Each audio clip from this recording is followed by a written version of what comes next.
नमस्कार दोस्तों, आपका स्वागत है आपके अपने चैनल परमिल स्टडी पॉइंट में। तो दोस्तों आज हम लोग फिजिक्स 12 क्लास के चैप्टर 1 देखेंगे जिसका नाम है वैद्युत आवेश तथा क्षेत्र। तो चलिए शुरू करते हैं। प्रश्न संख्या 1, एक आवेशित चालक के किसी बिंदु पर विद्युतीय क्षेत्र की तीव्रता क्या होगा? इसका आंसर बी होगा, सतह के लंबवत होगा। चलिए अगला क्वेश्चन, सतह के लंबवत होगा। निम्नलिखित में से कौन सा सदिश राशि है? हाँ दोस्तों, निम्नलिखित में से कौन सा सदिश राशि है? तो सदिश राशि इसका आंसर सी हो जाएगा, बाकी सब अदिश राशि है।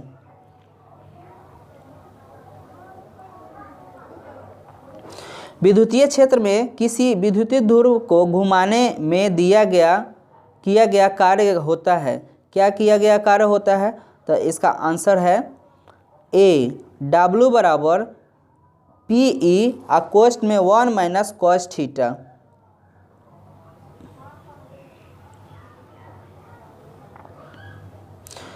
कूलम्ब बल है, क्वेश्चन नंबर 4 देखिए, कूलम्ब बल है, इसका आंसर होगा सी। दोनों है, केंद्रीय बल भी है और विद्युतीय बल भी है, इसका आंसर सी होगा।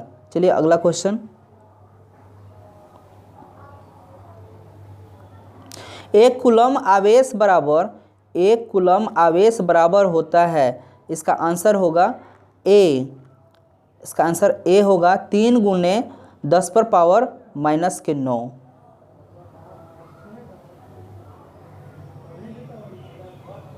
अगला क्वेश्चन, आवेश के पृष्ठ घनत्व का मात्रक होता है। इसका आंसर ए होगा, कूलम्ब प्रति मीटर वर्ग। अगला क्वेश्चन, जब किसी वस्तु को आवेशित किया जाता है तो उसका द्रव्यमान क्या होता है? तो उसका द्रव्यमान दोस्तों क्या होगा? तो कभी बढ़ेगा तो कभी घटेगा, ये हो सकता है दोनों। विद्युत क्षेत्र की तीव्रता का मात्रक क्या होगा? दोस्तों विद्युत क्षेत्र की तीव्रता का मात्रक क्या होगा?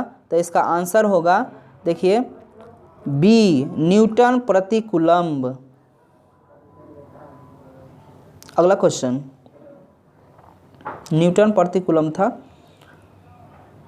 9 नंबर क्वेश्चन देखिए, एक चालक खोखले गोले के केंद्र पर आवेश Q है। तो चालक पर नेट आवेश 0 है, तो चालक की बाहरी सतह पर क्या होगा? तो बाहरी सतह पर इसका आवेश Q होगा, माइनस का नहीं प्लस के होगा, Q। अगला, यदि 1000 बूंद समान आकार के एवं जिनमें से प्रत्येक की धारिता 5 UF मिलकर एक बड़ी बूंद बनाती है तो बड़ी बूंद की धारिता क्या होगा? तो बड़ी बूंद की धारिता आंसर इसका हो जाएगा 50 UF। अगला क्वेश्चन, यदि 2 चालक गोले अलग अलग आवेशित करने के बाद परस्पर जोड़ दिया जाता है तो क्या होगा? तो जोड़ देने पर क्या होगा कि दोनों आवेश संरक्षित हो जाएंगे, ऑप्शन नंबर बी। दोस्तों क्वेश्चन अगला है, स्थिर विद्युत क्षेत्र होता है, कैसा होता है? तो संरक्षित होता है, इसका आंसर ए। प्रभावी धारिता 5F को प्राप्त करने के लिए सिर्फ 2F के कम से कम कितने संधारित्र की आवश्यकता होगी? तो कितनी संधारित्र की आवश्यकता होगी? तो इसका आंसर है 4 संधारित्र की आवश्यकता होगी। 15 UF वाले संधारित्र को 20 kV एक आवेशित करने में आवश्यक ऊर्जा का मान होगा। कितना होगा दोस्तों इसका आवश्यक ऊर्जा का मान? तो 3 किलोजूल kJ। अगला क्वेश्चन, 3 संधारित्र जिसमें प्रत्येक की धारिता 9 UF है तो श्रेणी क्रम में जोड़ा गया है तो प्रमाणित धारिता का मान होगा, तो इसका मान क्या होगा, तो 15 का A 3 UF। अगला क्वेश्चन, यदि दो आवेश की मूल बिंदु से दूरी बढ़ा दी जाए तो आवेश के बीच विद्युतीय बल का मान क्या होगा, तो विद्युतीय बल का मान घट जाएगा, बी ऑप्शन। अगला क्वेश्चन, विद्युत फ्लक्स का एसआई मात्रक क्या होगा, तो विद्युत फ्लक्स का एसआई मात्रक होता है दोस्तों बी N मीटर स्क्वायर प्रति कूलम्ब। अगला क्वेश्चन,